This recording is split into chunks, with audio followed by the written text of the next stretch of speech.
Hi, welcome back to another Heather Mac Reacts. Today we're going through some Am I the A-hole stories. And if you like videos like this, make sure you subscribe because I post 5 times a week, every single week. So if you're ready, I'm ready. Let's get into this first Am I the A-hole story. This says, buckle up y'all. Am I the a-hole for telling my parents the only way I will let them meet my son is if they give me their dog to put down? Ma'am, my dogs probably annoy me worse than most people, but I'm not trying to put them to sleep. The very first sentence though says, I do not in any way want to harm my parents' dog. So let's see what the hell they're talking about then.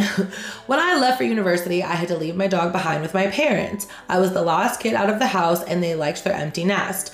To make sure it was super empty, they put down my dog. Again, no, like legit, like some days I cannot stand my dogs. Like they don't listen, they know the rules, they do the bad things anyway. My big dog has just learned that he can use his stupid fat nose to lift open my trash, pull out trash, and then rip it up all over my freaking kitchen floor. So I've had to set up my backup monitor in the kitchen to catch him in the act. Believe you me, they drive me effing nuts, raise my blood pressure, make me extremely angry, but I am not trying to do away with them. She was a 6-year-old. That is so, my youngest dog is 6, okay? My oldest he was born in 2010, so he just turned 13. She was a 6-year-old Beagle Basset cross in perfect health. I had rescued her. I got a job to pay for her food and vet. Before I left, I had quintuple checked with my parents that they were okay taking care of her while I was at school. They were not. They told me she got out of the yard and was hit by a car. I found out the truth from my brother and I cut them out of my life. They ended my best friend. Wow. I mean, again, I'm telling you that I probably like my dogs less than most people like their dogs, but I would not just get rid of them. I would not end their lives. I mean, sometimes I feel like I could strangle them, but like I would not actually do it, y'all. My friend from high school had offered to take her, but I didn't want to have her get attached and then have to fight to get my dog back. I honestly thought I could trust my parents. Like I say to my son every day, holy moly. It's been 8 years since I talked to them. They were not invited to my wedding and I do not attend family gatherings where they are. I have a 3-month-old son now with my husband. My brother and his family were over to meet him and he asked if I'm ever going to forgive our parents. I said no. My mom contacted me and asked what it would take for me to forgive them and let them meet their grandson. They have a French bulldog puppy. I said that if they gave me their dog so I could have it put down, then I would forgive them. She said I was being ridiculous and that was not going to happen. I told her she cares more about a dog than her family, which is what she always accused me of. My brother says I'm being an a-hole, that they made a stupid mistake, but that I should be forgiven. I'm never going to get over it. No, why do you need to forgive them? They literally ended a being's life because they felt like it.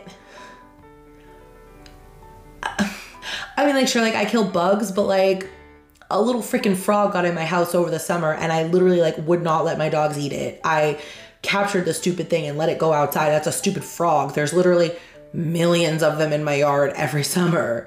Okay, maybe not millions, but like dozens. Like one time we opened the curtain on our back, like double pane, like sliding glass door.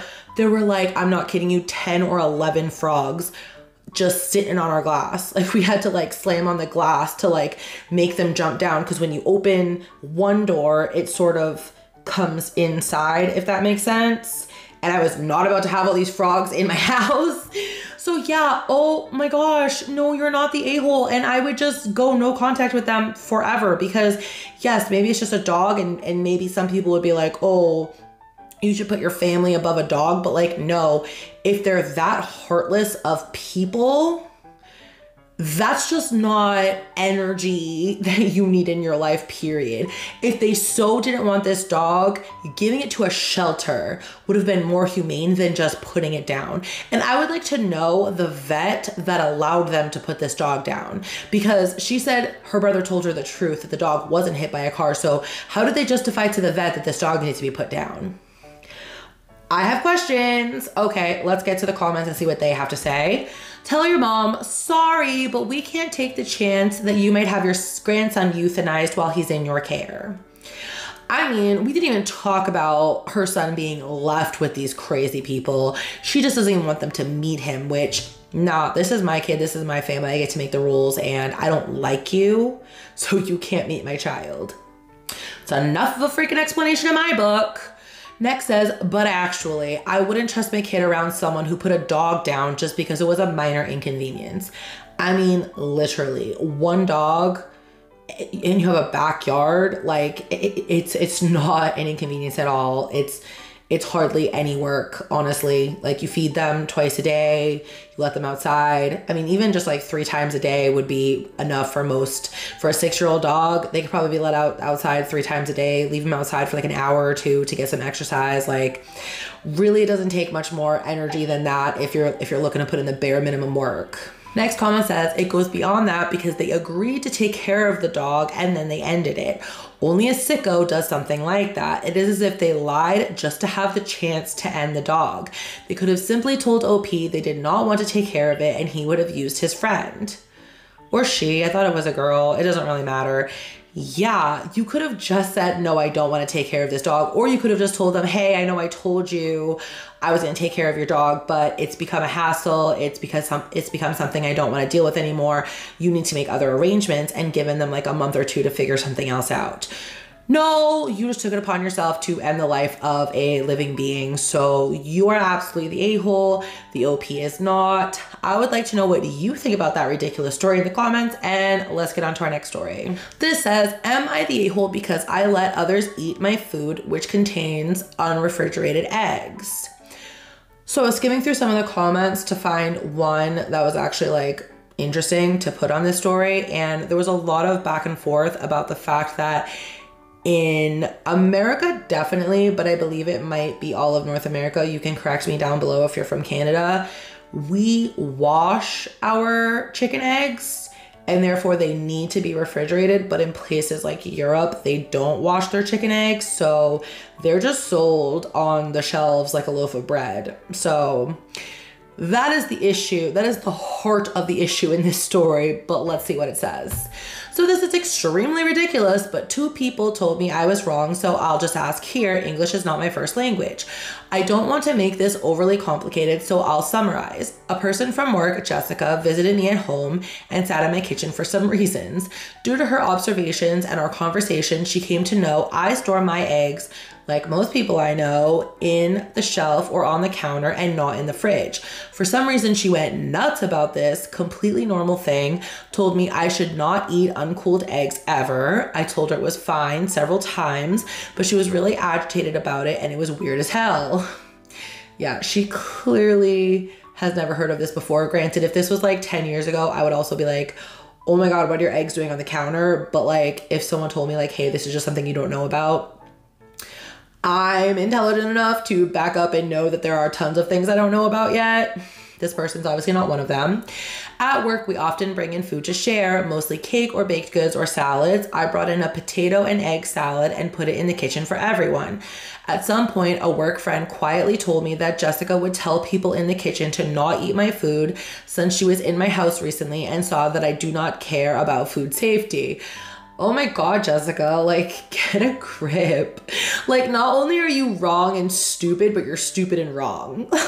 Like, she told you it's not a big deal. I mean, like, English is her second language, so does she not, like, explain well enough that, like, there are places in the world that do not refrigerate their eggs? and that you're a dum-dum.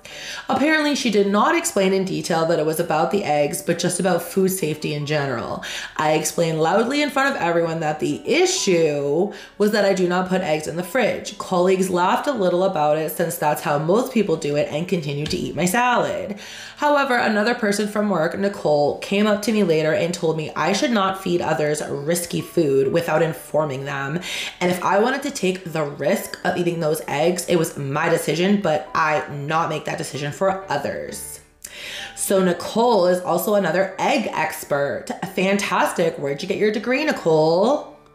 I was absolutely confused. It's the first time I've heard about people freaking out about storing eggs. So am I the a-hole for using unrefrigerated eggs in other people's food? Edit, I am from a country in Central Europe, and those eggs were from the supermarket where they won't put them in the fridge as well, by the way. So you bought them. I don't know if you're currently in Central Europe. I'm assuming not, because everyone there would probably know what the deal is. So you're probably in America, but you went to a European store that doesn't refrigerate their eggs. And so if they're not sold that way, you don't have to do it that way. Everybody's a freaking know-it-all. Everybody's a freaking know-it-all. No, you're not the a-hole. I'm glad you explained to your colleagues, and I'm glad it was loudly, because you should get loud. And Jessica and Nicole should go get fucked. Separately or together, it doesn't really matter to me. Let's see what the comments say. I'm assuming you're from North America like me. The eggs we use in the US and Canada wash the eggs, taking away some kind of natural film on the eggs, requiring it to be refrigerated afterwards, or else they go bad. In most of Europe, they don't have the same preparation method, and it's actually completely safe to not store them in the fridge. When I moved to Canada from England, it was definitely a shock the first time I bought eggs and they spoiled because I didn't put them in the fridge. That's a disgusting circumstance to find out the hard way. I don't think OP is the a-hole here. The eggs were safely stored, and based on the reaction of their colleagues is commonplace. Yeah, I mean, she explained to her, like, bitch, you don't know what you're talking about. These eggs are perfectly fine. But Jessica knows best, I suppose. So annoying. No, she's not the a-hole. I would like to know what you think in the comments, and let's get on to our next story. This says, husband and teen son destroy or lose kitchen items. I'm not cooking anymore. Listen, I don't like cooking anyway, so if I had an excuse to not cook, I would take it. Well, this says, I enjoy cooking truly, and I cannot relate. I enjoy eating my cooking, but I do not enjoy the cooking of it. It's a hobby and passion of mine, like a combination of science and art. There's a sense of joy in nailing down the perfect version of a dish. I will admit, I have a banging chicken and broccoli and pasta Alfredo recipe that is just... and I have perfected it, and everyone who eats it freaking loves it. And that was a moment of pride for me, like getting it perfectly right, finding the perfect combination of ingredients. But that doesn't mean I even enjoy making it. It's not a lot of prep work, but like you gotta cut up the chicken, you gotta cook the chicken, then you gotta do this and whatever. I like eating it. I like that I perfected it, but still, if I could just tell someone else how to do it and they did it instead and I got to go do something else, I would prefer that. That's just me. Or accomplishment in recreating a dish someone remembers vaguely from their childhood. I have spent weeks or months before working on a recipe, tweaking it and taking notes until I have it just right to create the perfect bread or recreate that cake someone remembers their grandmother making for them, but they don't have the recipe for it anymore. As such, the kitchen is normally my little domain, and I enjoy stocking it with equipment that is good quality or that I simply enjoy using or seeing. Unfortunately, my husband and son view kitchen equipment simply as tools, like a hammer or a screwdriver. They are meant to do a job, and if they get damaged or lost, they are meant to be replaced. This has caused some upset before, but I have accepted a certain amount of damage or loss is the cost of doing business until this last one, that is. Recently, I was out of town for a week. Since I came back, it seems like every day I find something else that was damaged or lost while I was gone. What are y'all doing that you're damaging or losing all these kitchen items? Like, I literally cannot. The last item in my kitchen that probably got damaged was my stepdad was cutting up steaks and he was using my tongs, like with the rubber tips, and he was cutting into the steak and he accidentally sliced off the tips of the tongs. And I'm like, why are these tongs not rounded at the end anymore? They're now like straight across. And it was funny, but like the tong still worked. Like we were able to just pick out the chunks of silicone. Everything is fine. And that happened 2.5 years ago. Like, what are y'all doing that you're just ruining and wrecking and losing kitchen items all the time? Vintage Tupperware lids melted, half of a set of measuring spoons missing, salt and pepper shakers both cracked, favorite spatula rusted from soaking in water, Lord knows how long. The straw that broke the camel's back is the carving knife. My carving knife is gone, missing, nowhere to be found, and neither of them have any clue what could have happened to it. Okay, we had a barbecue fork. I don't know if you'd call it a barbecue fork, but it's the kind with like 2 prongs that are like really long, and you like can use it for barbecuing, or like I use it when I'm like frying chicken, you know, because it's like a long fork with only the 2 spines, so it's easier to like get the food off of it. That thing went freaking missing. Searched every drawer, we have like a container of like utensils, like spatulas and stuff like that. Wasn't in there. Searched high and low, and the very next day I go to grab something else out of that container of spatulas and the fork is just there, and I'm like, yo, there's someone in this house, like a fairy or like an elf, that is messing with us. But yeah, that was the last thing to go missing, and really we just like weren't looking carefully enough. This knife is a part of a no longer produced set that was sort of expensive, which matches my expensive cookware. I have searched the internet, as has my husband, no replacement available anywhere. Only option is a new knife that doesn't match the set, or a new set of knives that don't match the cookware. See, that would annoy me.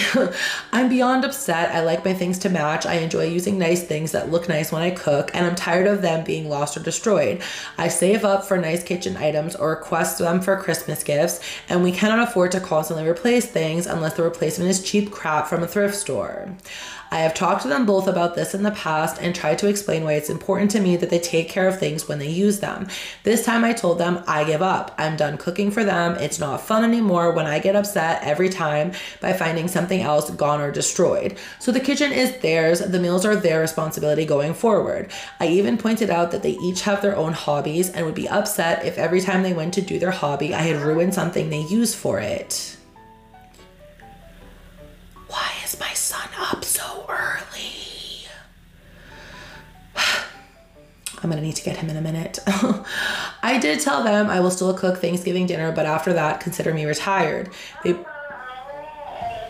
They both have been very quiet and sad since our talk, which makes me feel guilty. I love my family and don't want to hurt them or disappoint them, but I don't want to feel disrespected or upset every time I cook either. Yeah, if they're so upset and sad, maybe they should have thought about all the times they upset you and made you sad. He's a teenager, your son, and your husband is seemingly an adult, so these shouldn't be hard concepts for them to grasp. I'm also grieving a bit over stopping something I enjoy just so I can stop being upset. So am I overreacting? Do I just need to suck it up and get over it? Or do they need to stop being so destructive and careless?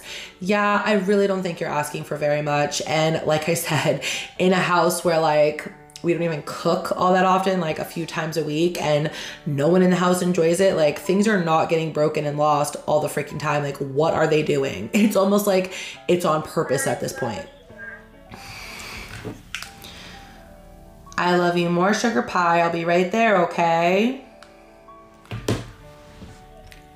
Okay, let's see what the comments say. Not the a-hole. Like you said, they would be very upset if you damaged items they used in their hobby. If I lost one of my husband's very expensive tools from his very expensive toolbox, he would be incredibly mad. I'm actually appalled by your husband's behavior. He should know better. He should be teaching your son to be more respectful. Don't cave now. I mean, really, like they're both old enough to take care of your things. Like my son is 4 and we're already teaching him that like when you're touching other people's stuff, you need to be respectful of it. It's not that hard of a lesson to learn. Next comment says, OP definitely not the a-hole. Now mama, listen up. You've warned them repeatedly and they've continued to disrespect you. You hit your boiling point and finally hit them with the consequences. Now they are sad either because they realize how much they've hurt you or because their careless actions are now impacting their lives. Either way, please do not feel guilty for your words or decision. They deserve this. I mean, I think this is what you would call the consequences of your own actions. And truthfully, they kind of had it coming. I don't think she's the a-hole. I would like to know what you think about that one in the comments, and let's get on to our next story. This says, am I the a-hole for accidentally revealing my cousin's hidden tattoo during a family reunion? I mean, it sounds like an accident, but like also how old are you that you have a hidden tattoo? Let's get to the story. Okay. If y'all hear my son making noises, just, I don't know what to tell you. I gotta get through this story before I can go get him from his nap. He's just laying in bed making motorboat sounds. So you know what? He's content for the time being, and he's the one who decided to only take an hour and a half nap when every day for the past week he's taken 3 hours. So I don't want to freaking hear it. Okay, so today I, 28 male, was at a family reunion my family holds every year, and everyone was catching up. I noticed my cousin, let's call her Jessica, acting a bit secretive about her wrist, always keeping it covered. Dum-dum, you got a secret tattoo on your wrist? You want a secret tattoo, you put it on your butt, okay? Everybody knows this. I'm kidding. There's other places you could hide, but like your wrist. Even if you're wearing long sleeves, people are gonna see it, you silly goose. Curiosity got the better of me, and during a moment of lighthearted teasing, I playfully, but perhaps a little bit too loudly, asked if she had a secret tattoo or something. To my surprise, Jessica blushed and sheepishly blurted out that she did, in fact, have a hidden tattoo she hadn't shared with anyone else. Everyone got kind of quiet and stared at us, and I realized I might have just exposed her well-kept secret. Naturally, everyone started asking if they could see the tattoo, but Jessica seemed really embarrassed, and so she fled the scene and hid in her car. Ma'am, how old are you? Like, are you 16? Because then, yeah, like, go hide somewhere because you're about to be in trouble. It's not even legal for you to get a tattoo yet in this country. It's been about an hour, and I think she's still in there, and the atmosphere at the reunion has been a bit awkward ever since. I feel kind of bad, but I didn't make her blurt out that she had a tattoo. I also want to help, but I don't know how. So am I the a-hole for accidentally revealing my cousin's hidden ink during a family reunion? No, she's the dumbass who got a hidden tattoo in a not hideable place.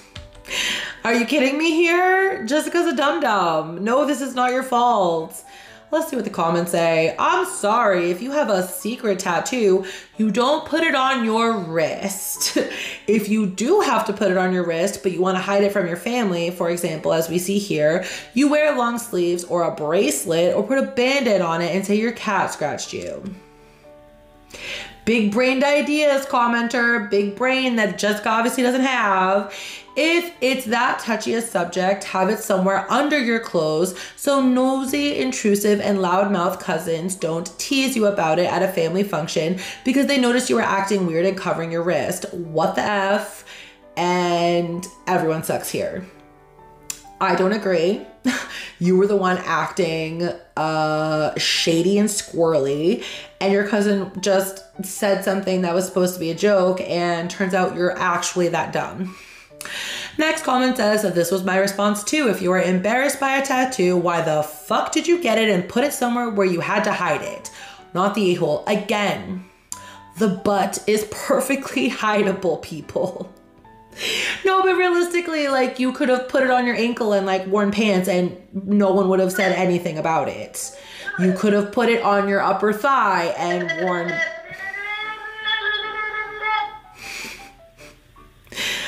Oh, this freaking kid. You could have put it on your thigh and basically worn anything to hide it. You could have put it on your back, on your belly, even on your shoulder and worn like any kind of sleeve. Like, come on. Let's use our brains, Jessica. Okay, not the a-hole. I would like to know what you think in the comments.